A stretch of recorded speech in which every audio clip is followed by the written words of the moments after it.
Hit it. Is it peak of the week? Happy peak of the week. Happy. I'm like that. What day is it? Is it? It feels like a Wednesday because of bank holiday. It feels like a Tuesday because bank holiday Monday knocks it all out of sync, doesn't it? It does. Happy peak of the week, gorgeous people, with Donna and Cheryl. Cheryl, we are keeping it real. We're so excited yesterday. We forgot to get Cheryl to do a cool thing. And yeah, it's Wednesday. It's a bank holiday week. The last bank holiday. I've got a really tickly nose. Sorry. The last bank holiday week. I haven't got mine in. Is it echoey? The last bank holiday week before Christmas, which is crazy. And yeah, today we've got something we want to talk to you about, which is something that you guys tell us about a lot. Tell us if you're here, come and say hi. It feels quieter this week. I don't know if people are just going back to work or are busier with the kids going back. Happy Wednesday, sweetie. Or what? Like, tell me what's going on. Just seems quieter. But yeah, we want to talk to you today about the G-bomb, don't we, Cheryl? We do. And it's interesting because just when we're talking to our clients and having one-to-ones this week with some of our ladies who are on the Real You program, the G word comes up a lot, particularly when you're just starting out to want to focus on your own self-development and when you want to start to say yes to yourself and no to other people. The G-bomb can come in a lot of the time. Do you like how that just appeared on the bottom? Like the G-bomb. The G-bomb. G-bomb. So yes, guilt.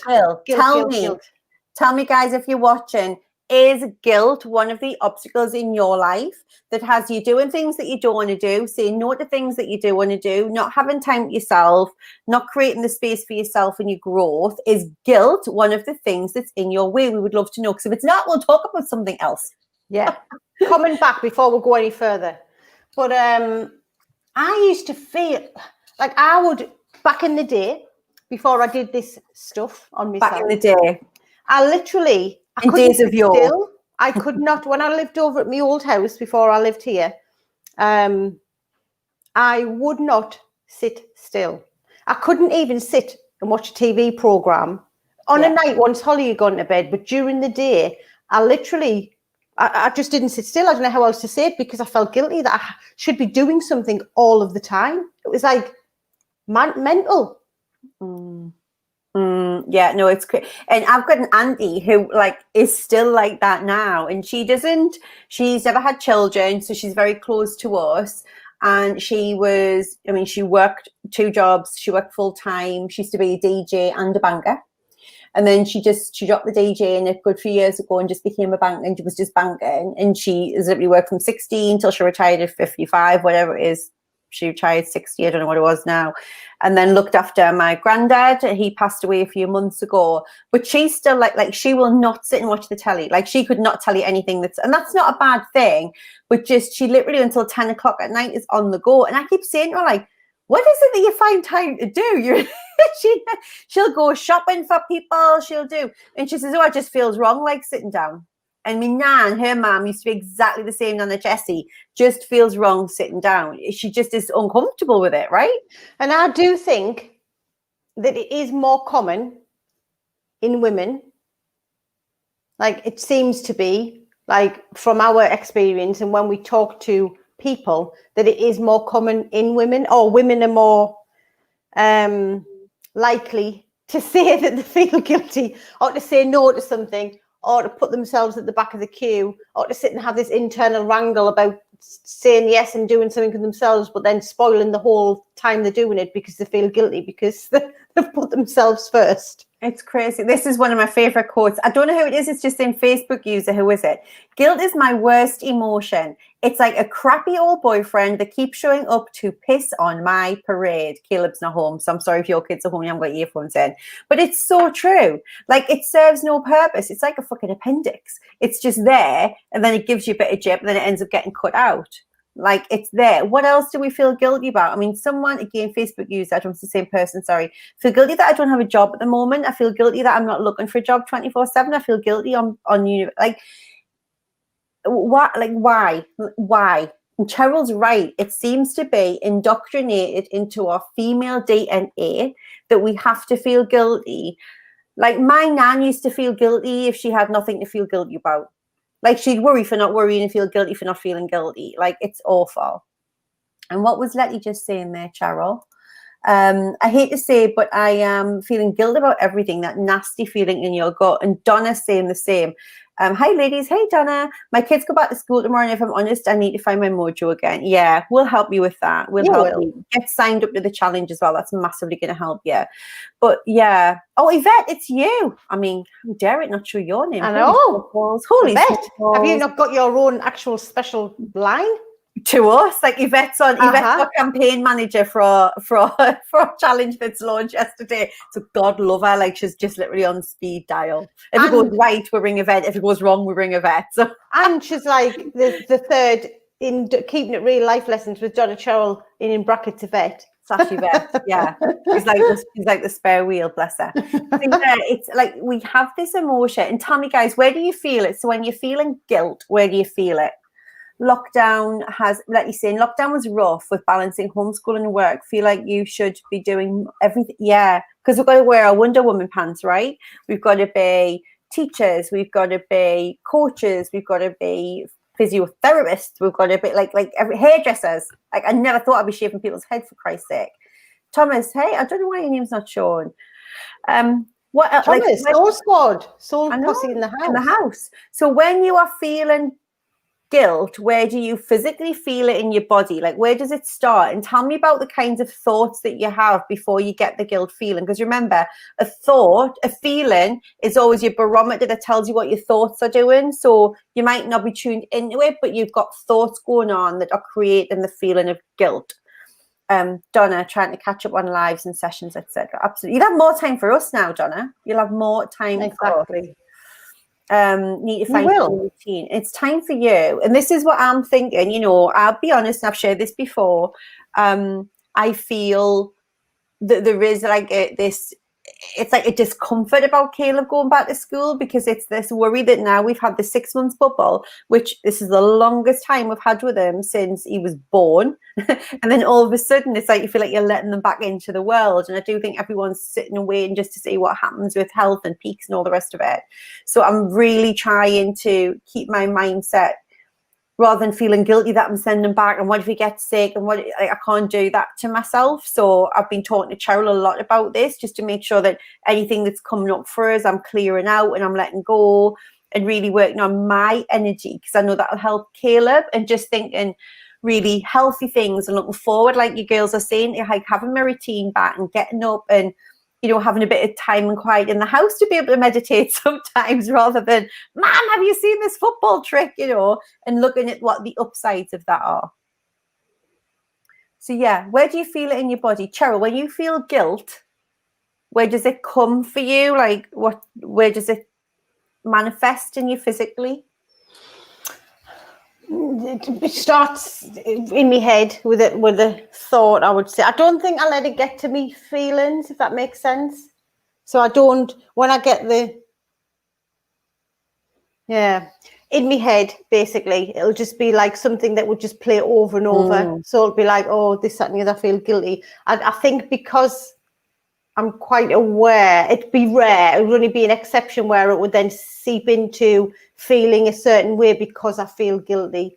But if I do, it'll be in my stomach. It always goes in the actual gut. But it starts off in my mind, like overthinking things, overplaying things.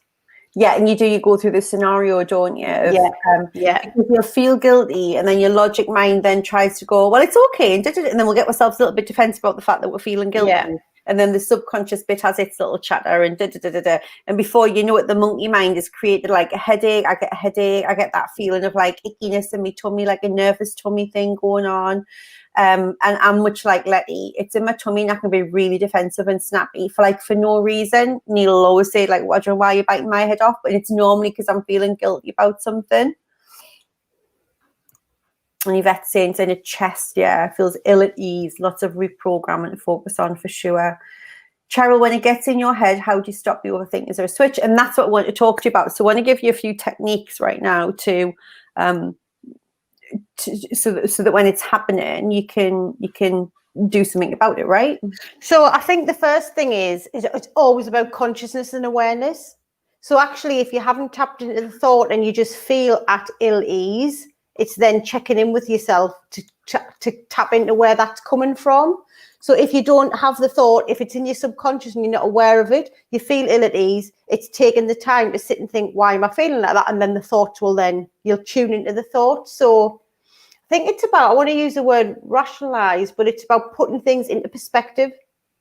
So if I feel guilty about, I don't know, going for a walk along the beach this morning, can then, if I was thinking I feel guilty, I'm able to then put a reframe in a fresh perspective of, for example, what I would say is, this is me doing my mindset work, because as mindset coaches, the work is we have to look after our own mindset. So when I went for a walk this morning, we still have lots of work to do today.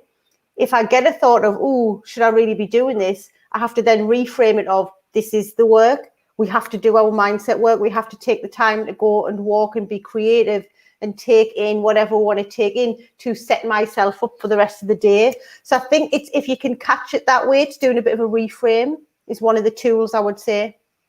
And catching that language is really important. So like Cheryl says, oh, I should be. So when you hear yourself shoulding all over yourself, have to, got to, need to, lots of control and restrictive language, just notice it. So always take yourself and say, like, high five yourself, oh, I've noticed that, because your feelings will give it away, because you'll be feeling a bit grumpy, or you'll get the tummy thing, or you're getting a headache.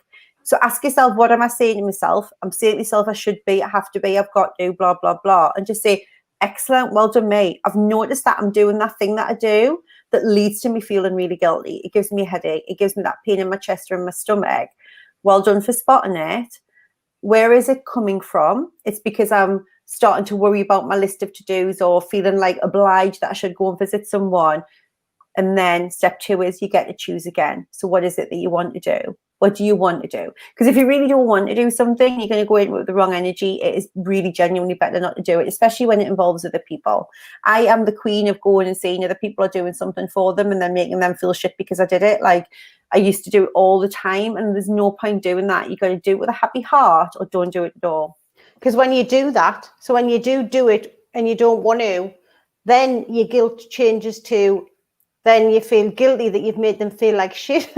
Yeah. Because you've agreed to do something, and then you've gone and done it with a mood hoover, energy coming off. Yeah. And then after the event, when you've done it, you then still feel guilty because then you've made them feel like shit because you didn't really want to do it. Yeah. So it like, and then you've got a reason to beat up on yourself. You've got a reason, because you know you've infected someone else with your shittiness, and then you feel bad about yourself for that. So if you're further down the line and you realize that you're doing it because you've got the tummy pain, always go back and ask yourself, where is this coming from? What's really going on here? What's my body telling me? What were my thoughts doing? What kicked this all off? And then reframe. Yeah, feel good about it. Journal it, meditate, do something. It's just about always trying to find the next best feeling thought. So reaching for something or doing something that makes you feel better. Because remember, this is just a thought. So the guilt thoughts is just a thought that you've chosen to think over and over, that you've chosen to believe. Mm-hmm. At any point, you can choose a different thought, a reframe, a miracle. A reframe is a miracle.